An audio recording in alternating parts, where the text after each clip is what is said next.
नमस्कार दोस्तों। स्वागत है आपका हमारे YouTube चैनल पर। आज मैं बात करने वाला हूं यहाँ पर कंपनी के रिक्रूटमेंट प्रोसेस के बारे में कि कंपनी रिक्रूटमेंट क्यों करती है और कंपनी को जब रिक्रूटमेंट करना होता है तो किस तरीके के बंदे चाहिए होते हैं, क्या टैलेंट देखना होता है कंपनी को, कंपनी किस बिहाफ पर रिक्रूटमेंट करती है, क्यों करती है रिक्रूटमेंट, और रिक्रूटमेंट करने पर कंपनी कितना सैलरी प्रोवाइड कराती है। और मेनली मैं फोकस करने वाला हूँ internal recruitment of every company, यानी हर कंपनी का जो इंटरनल रिक्रूटमेंट होता है वो क्या होता है, क्यों होता है, कंपनी क्यों करती है इंटरनल रिक्रूटमेंट, क्यों कंपनी बाहर से हायर नहीं करती, क्या कारण है कंपनी बाहर से हायर ना करने का, बाहर से हायर करने में क्या मतलब उसको कंपनी को नुकसान है और क्या बेनिफिट है इंटरनल रिक्रूटमेंट करने से। तो इन सब के बारे में बात करने वाले हम लोग। वीडियो स्टार्ट करने से पहले कहना चाहूँगा कि वीडियो अगर अच्छा लगे तो लाइक एंड शेयर करना, अगर आप चैनल पर नए हैं तो उसको सब्सक्राइब कर लेना। वीडियो अगर आपके मतलब का नहीं है तब भी ये वीडियो देखना, क्योंकि आपके नियर एंड डियर में कोई ऐसा होगा जिसको इस तरह की वीडियो की रिक्वायरमेंट है, तो ये वीडियो देख करके आप उसको शेयर कर सकते हैं। ठीक है, तो चलिए स्टार्ट करते हैं। पहला जो टॉपिक है, मेरा मेन टॉपिक जो मेन फोकस है आज की वीडियो में, that is internal recruitment. Recruitment क्या होता है? देखिए, कंपनी को जब एम्प्लॉयज़ की नीड होती है, कंपनी का जब प्रोसेस बढ़ता है, कंपनी के डिपार्टमेंट्स बढ़ते हैं, कंपनी का काम बढ़ रहा है, कंपनी को चाहिए होते हैं बंदे, एम्प्लॉय चाहिए होते हैं ताकि वो काम को अच्छे से टाइम पर कर सके। उसमें आपके मैनेजर भी हो सकते हैं, एएम भी हो सकते हैं, यूएम भी हो सकता है, एसडीएल भी हो सकता है, एग्जीक्यूटिव भी हो सकता है, सीनियर एग्जीक्यूटिव हो सकता है, टीएल भी हो सकता है, प्रोसेस एक्सपर्ट भी हो सकता है। तो आपकी जो कैटेगरीज है, आपकी जो क्वालिफिकेशन है, उसके बिहाफ पर वो लोग रिक्रूटमेंट करते हैं। पहली चीज़, कंपनी की कॉस्ट सेव होती है, कंपनी का टाइम बचता है, कंपनी का प्रोसेस अच्छे से फॉलो होता है, कंपनी के सोर्सेज बचते हैं, कंपनी के रिसोर्सेज कम लगते हैं। कंपनी अगर बाहर से हायर करेगी तो एडवर्टीजमेंट निकालेगी, कंपनी पेपर में ऐड निकालेगी, कंपनी कहीं होर्डिंग्स बोर्डिंग्स या कंपनी किसी पोर्टल पर डालेगी, उसको कमीशन देगी, कंसल्टेंसी कमीशन देगी। बहुत सारे प्रोसेस होते हैं बाहर से बंदों को हायर करने के। फिर उसमें कंपनी को टीम बिठानी पड़ती है, 4 रिक्रूटमेंट आपको प्रोसेस फॉलो करना पड़ता है पूरा। ठीक है, कंपनी का जो पेपर कॉस्ट है वो भी ज़्यादा लगती है। तो ये सारे प्रोसेस कंपनी को फॉलो करने पड़ते हैं बाहर से बंदों को हायर करने के।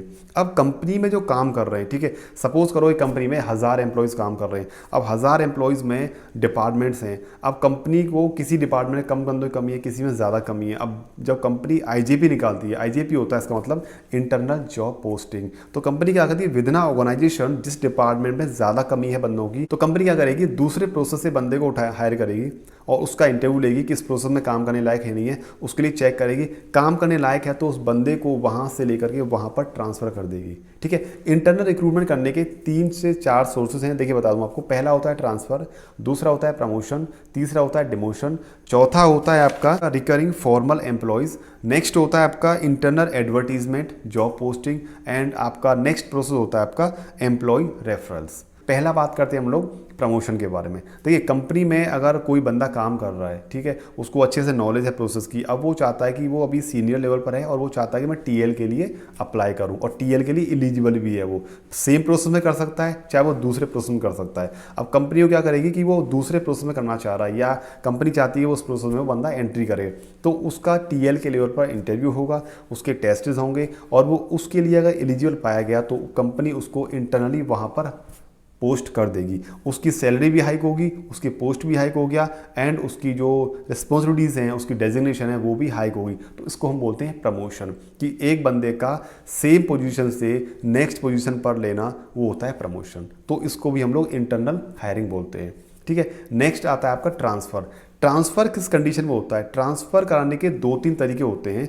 पहला तरीका ये होता है कि जैसे सपोज़ करो कोई बंदा हमने इस प्रोसेस में हायर किया, अब हायर करने के बाद 1 महीने, 2 महीने, 6 महीने, साल भर देखा कि बंदा इस प्रोसेस में अच्छे से काम नहीं कर पा रहा है, इसमें हमें एक्सपर्ट्स की नीड है जो जल्दी जल्दी काम करे, टाइम पर काम करके दे, लेज़ी बंदा नहीं चाहिए।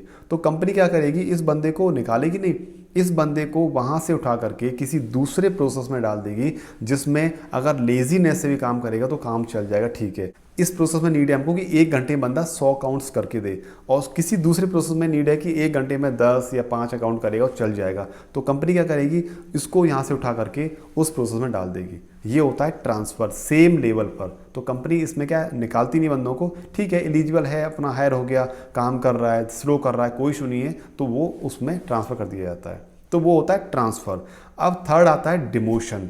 डिमोशन थोड़ा आपको डिमोटिवेट कर सकता है, क्योंकि डिमोशन उन बंदों का होता है जो बंदे किसी भी काम के लायक नहीं होते, और कंपनी क्या करती है कि देखा कंपनी हायर कर लिया ऊंची पोजीशन के लिए, हाई पोजीशन के लिए, और वो उस पर काम ही नहीं कर पा रहा है, उसके लायक ही नहीं है वो। कंपनी ने 1 महीने देखा, 2 देखा, 3 देखा, 6 महीने हो गए, साल भर हो गया, 2 साल हो गए, लेकिन कंपनी को जो चाहिए, जो आउटपुट चाहिए वो आउटपुट नहीं निकल रहा उस बंदे से। तो कंपनी क्या करेगी, उसको उस प्रोसेस से हटा करके किसी ऐसे प्रोसेस में डाल देगी जिसमें वो अच्छे से काम कर पाए, जिसके वो लायक है, जो प्रोसेस उसके लिए लायक है तो उसमें वो डाल देगी, और उसके साथ उसकी सैलरी भी कम हो सकती है। ये डिपेंड करता है कंपनी के नॉर्म्स पर। सो डिमोशन थोड़ा एम्प्लॉयज़ के लिए डिमोटिवेट का काम भी कर सकता है, कि उसको लगता है कि मैं हायर हुआ था उस पोजीशन के लिए और मुझे डिमोशन कर दिया, ठीक है। बट इसमें ये भी प्लस पॉइंट है कि कंपनी ने निकाला नहीं है, कंपनी आईजेपी कर रही है, तुझे निकाल नहीं रही है, तेरे को सैलरी मिलेगी। बट ये भला मानो कि कंपनी आपको ऊंची पोजीशन से नीचा पोजीशन दे रही है, आपकी क्वालिफिकेशन, आपकी योग्यता, आपके काम करने तरीके, आपकी प्रोसेस।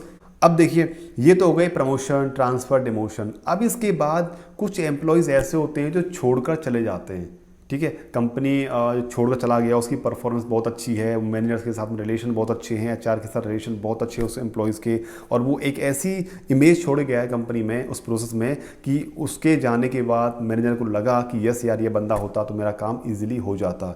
तो इस केस में क्या करती है कंपनी, कि जब कंपनी को नीड होती है अर्जेंट बेसिस पर प्रोसेस में कि इस तरह के बंदे चाहिए, तो वो एक बार उस बंदे को इन्फॉर्म करते हैं ईमेल के थ्रू, मैसेज के थ्रू, कॉल के थ्रू कि सर आपके लिए वैकेंसी है उस प्रोसेस में, आपके जो मैनेजर हैं वो कॉल कर रहे हैं, अगर आप रीहायरिंग में आना चाहते हैं, अगर आप वापस से आना चाहते हैं उस प्रोसेस में, तो आपके लिए एक छोटा सा फॉर्मेलिटीज़ होंगी, कुछ रिक्रूटमेंट का इंटरव्यू वगैरह, एंड आपका शिफ्टिंग उस प्रोसेस में हो जाएगा। इस प्रोसेस में भी बंदों को, ये भी एक इंटरनल रिक्रूटमेंट है, क्योंकि जो बाहर से नहीं हायर कर रहा है, कंपनी का टाइम वेस्ट नहीं हो रहा, कंपनी का मनी वेस्ट नहीं हो रहा, उनके पास डेटा है ऑलरेडी, बस डेटा पे कॉल किया, बंदे को इन्फॉर्म कर दिया, अगर आना चाहेगा तो आ जाएगा, नहीं तो कंपनी का प्रोसेस नेक्स्ट स्टेप की ओर बढ़ जाता है, ठीक है। तो इस तरीके से कंपनी का इंटरनल रिक्रूटमेंट चलता है। अब इसमें एक और टर्म आता है जिसका नाम है इंटरनल एडवर्टीजमेंट्स।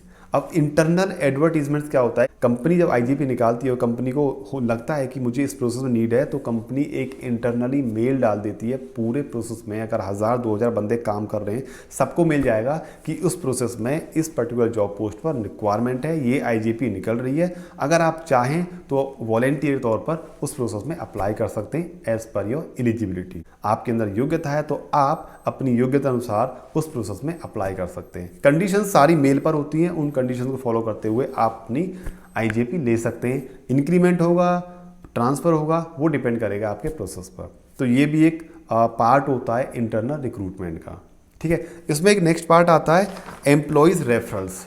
आपने देखा होगा जब आप कंपनी में काम करते हैं तो आपका आप किसी बंदे को लेकर आ रहे हैं, राइट, ठीक है, जैसे किसी बंदे को लेकर आए तो उसका आपको कुछ अमाउंट मिलता है, रेफरेंस बोलते हैं, कि आपके जितने नोन पर्सन्स हैं, कंपनी में कोई वैकेंसी निकल रही है तो आप जाएंगे, अपने नोन्स को बताएंगे कि आप आ जाओ मेरी कंपनी में, इसमें जॉब निकल रही है, आप उसका रिज्यूमे लगा देंगे, और उन बंदों का इंटरव्यू हो जाने के बाद, सिलेक्शन हो जाने के बाद 3 महीने या 4 महीने जो कंपनी के नॉर्म्स हैं उसके कंप्लीट होने पर आपको कुछ अमाउंट मिल जाता है रेफरेंस देने का।